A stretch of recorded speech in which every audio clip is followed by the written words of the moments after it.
This is the VOA Special English Economics Report. Central bankers have to choose their words carefully, so they often say little in public or little that makes sense.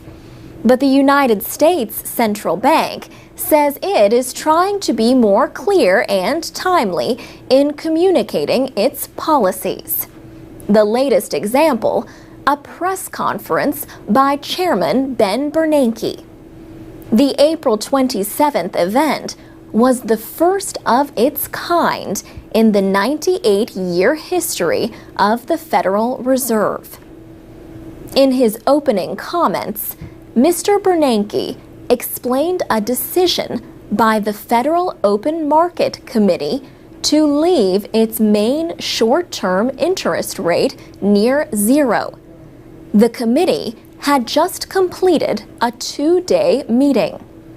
Mr. Bernanke said, "The committee continues to anticipate that the economic conditions, including low rates of resource utilization, subdued inflation trends, and stable inflation expectations, are likely to warrant exceptionally low levels for the federal funds rate for an extended period."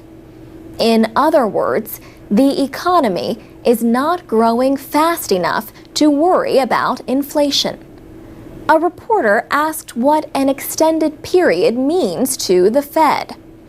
Mr. Bernanke said it suggests a couple of meetings probably, but it all depends on the economy. He said it is very hard to blame the American public for being impatient with the speed of the recovery. But he pointed out that unemployment is still high, oil and gasoline prices are high, and the housing market remains very weak. The committee said it will complete purchases of $600 billion in Treasury securities in June. The Fed launched the bond buying program late last year in an effort to keep interest rates low and strengthen the economy. Some economists say this second round of what is known as quantitative easing, or QE2, has not been effective. Mr. Bernanke disagreed and pointed to examples like gains in stock prices. The Fed has two main goals for its monetary policy: the highest possible employment rates and stable prices.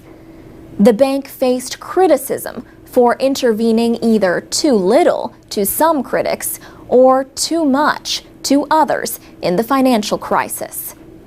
The press conference produced no surprises, yet as recently as the middle of the 1990s, the Fed did not even release its decisions or its interest rate targets to the public. The Fed announced in March that Mr. Bernanke will hold 4 press briefings a year. The next of 3 planned for this year will follow a decision on interest rates in June. For VOA Special English, I'm Alex Villarreal.